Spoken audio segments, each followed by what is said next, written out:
기독교를 떠받치고 있는 두 개의 기둥이 있습니다.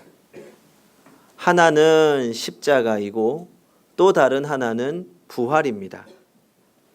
세상 모든 사람들이 십자가에 대해서는 별다른 이견이 없는 것 같습니다.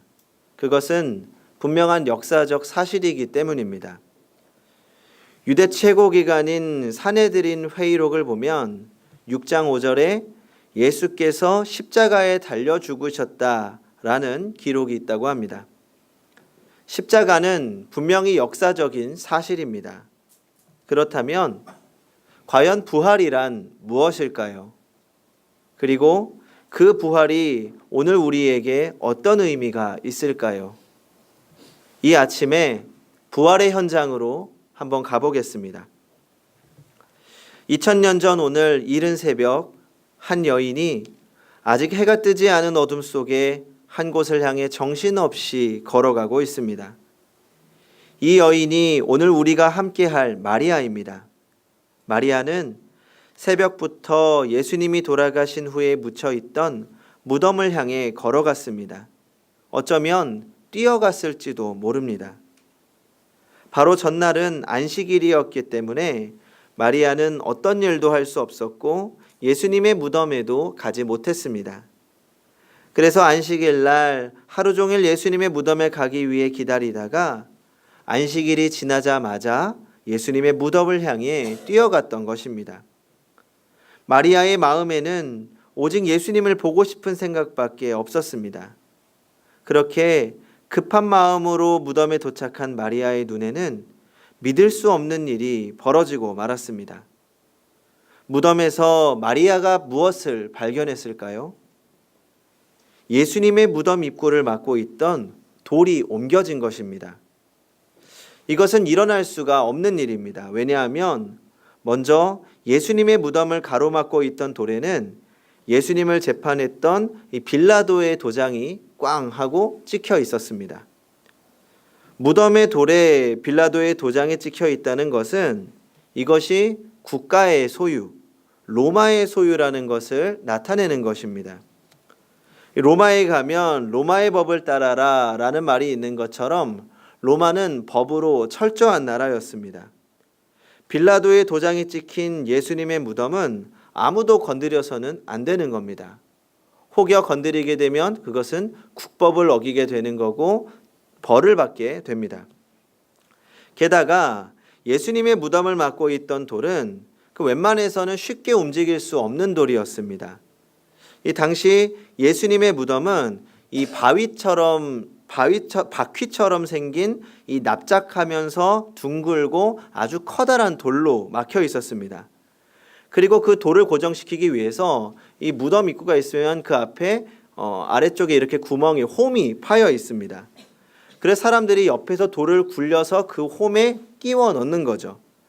이 돌을 끼워 놓는 곳이 좀 높이 있고 홈이 아래쪽에 있기 때문에 한번 돌을 굴려서 넣으면 다시 올려서 빼기가 어려운 겁니다.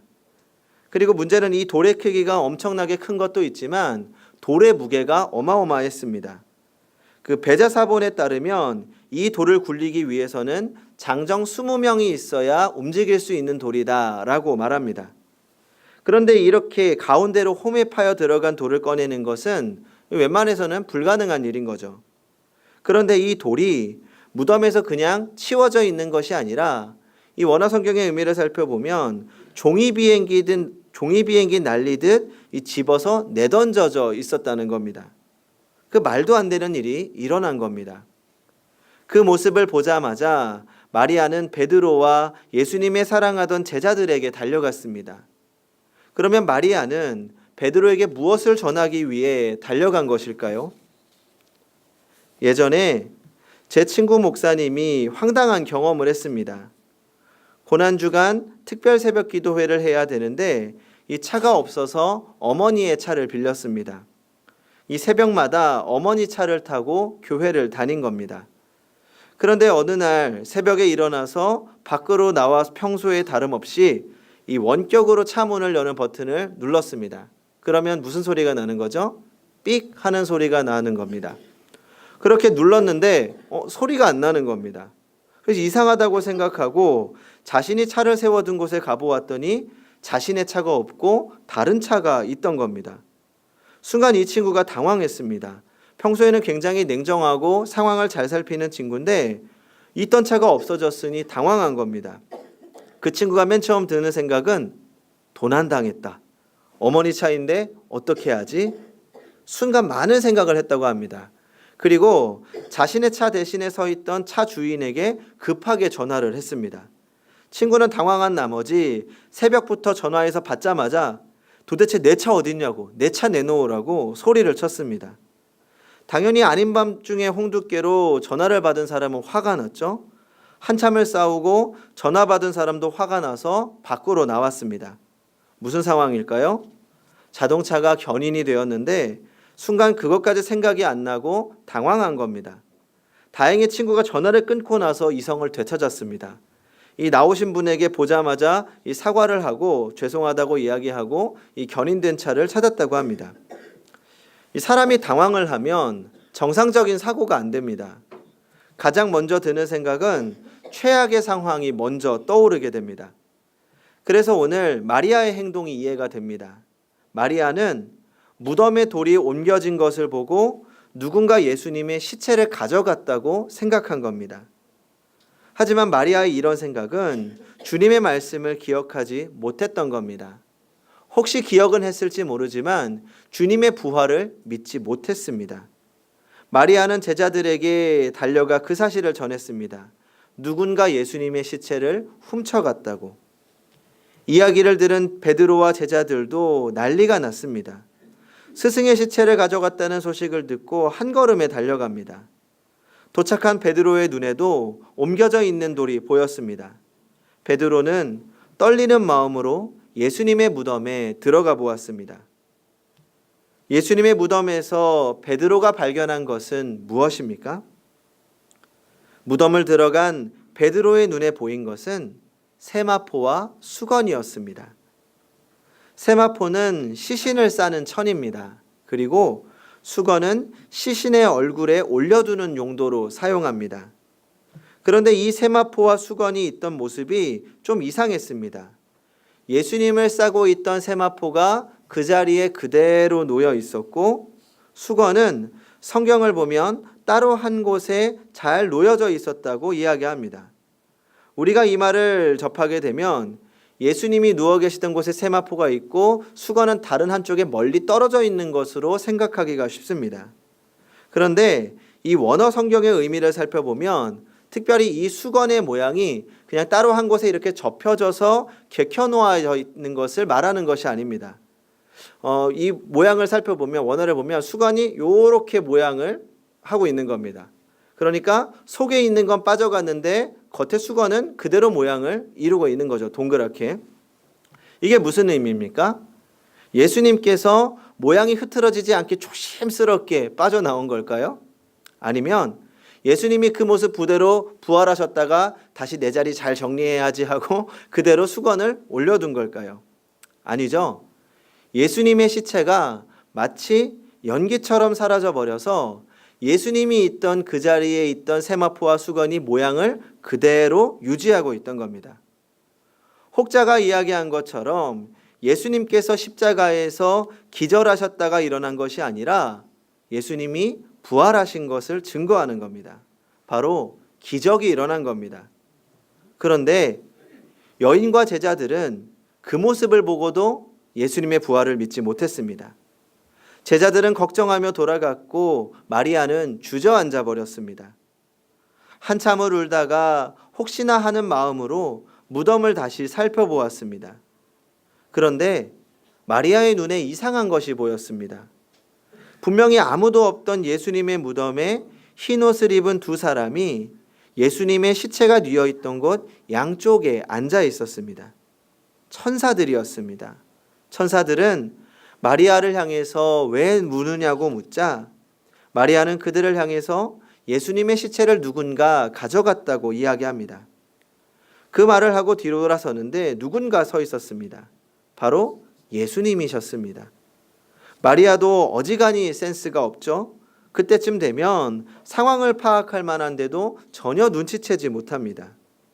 예수님인 것을 눈치채지 못하고 그냥 무덤을 지키는 사람인 줄 알고 사정을 합니다. 혹시 당신이 예수님의 시체를 옮겼다면 어디에 옮겼는지 말해 주십시오. 아마도 마리아는 예수님의 시체를 잃어버렸다고 생각해서 이미 정신이 나가 혼미해진 것 같습니다.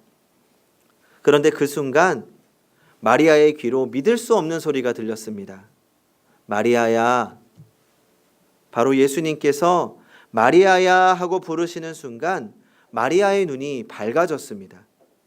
자신을 부르는 예수님의 음성을 듣자 마리아는 그제야 정신을 차리고 눈앞에 있는 사람이 부활하신 예수님인 것을 알게 되었습니다. 성도 여러분, 오늘 말씀이 가르치는 부활의 증거는 무엇입니까? 빈 무덤이 아닙니다. 그대로 놓여있던 세마포도 아닙니다. 초대교회는 빈 무덤이나 세마포와 수건을 부활의 증거로 채택하지 않았습니다.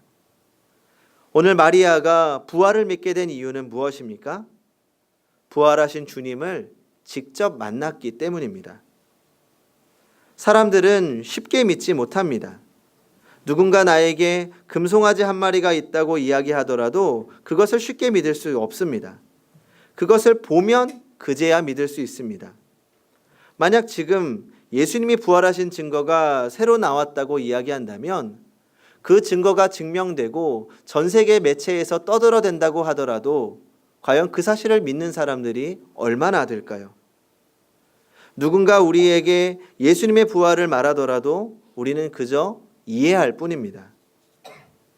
우리가 주님의 부활을 믿는 것은 주님께서 나를 찾아오셨고 나를 만나주셨고 나의 이름을 불러주셨기 때문입니다.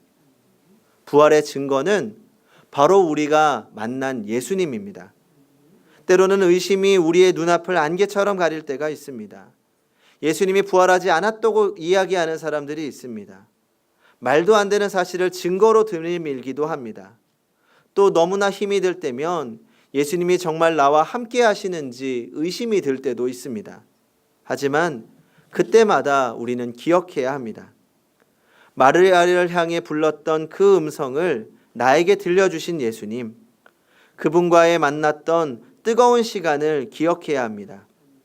주님과의 깊은 관계 속에서의 만남만이 우리의 믿음을 견고하게 지켜줄 것입니다. 혹 아직 부활을 믿지 못하는 분들이 계시다면 저와 마리아가 만난 주님을 만나시기 바랍니다. 주님과의 만남을 사모하고 그 음성을 들으시기 바랍니다. 주님과의 만남을 통해 부활을 경험하고 기쁨을 경험해 보시기 바랍니다. 그리고 이제는 우리가 부활의 증인이 되어야 합니다. 마리아는 주님을 만나자마자 제자들을 향해 달려갔습니다. 그 기쁜 소식을 조금이라도 빨리 전하고 싶었던 것입니다. 이 사람들의 마음이 그렇습니다.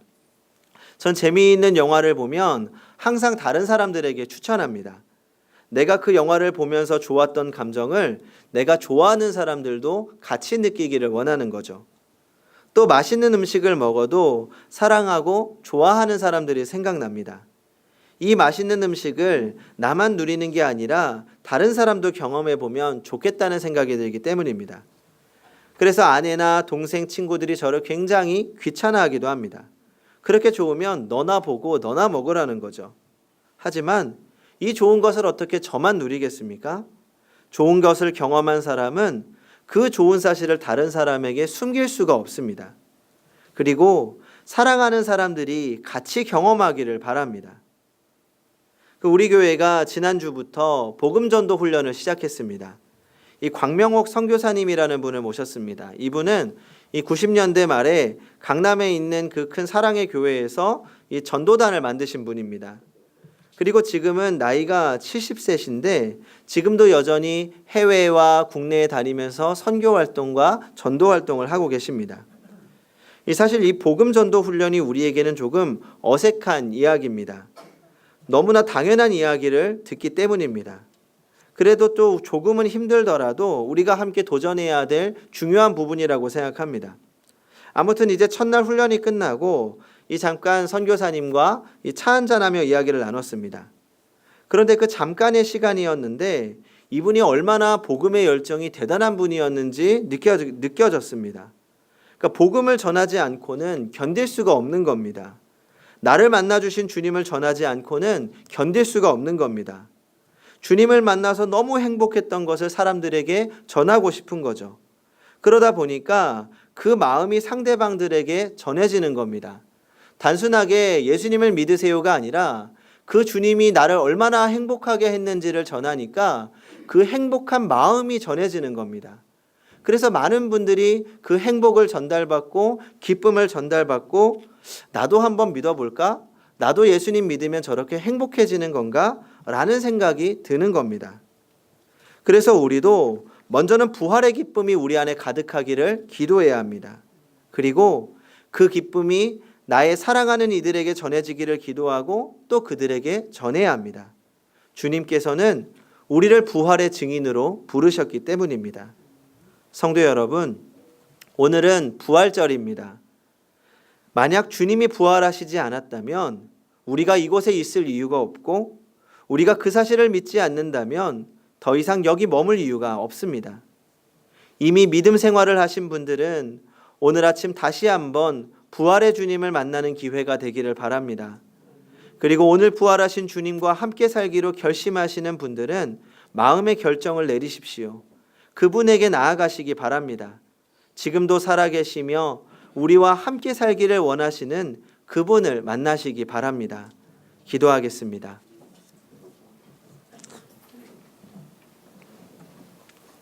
부활하신 주님, 먼저 나를 만나주신 그 은혜에 감사드립니다. 때로는 세상의 유혹과 의심이 내 눈앞을 가리울 때가 많습니다. 허나 우리의 믿음이 흔들릴 때마다 우리를 만나주신 주님을 기억하게 하여 주시옵소서. 그리고 오늘 찾아오셔서 사랑스러운 주님의 음성을 들려 주시옵소서. 주님과의 만남 속에서 그 믿음이 견고하게 하시고 부활의 능력과 기쁨을 누리며 살게 하여 주시옵소서. 그렇게 부활을 경험하고 또 사는 날 동안 주님과 동행하며 부활의 증인으로 살게 하여 주시옵소서. 아멘.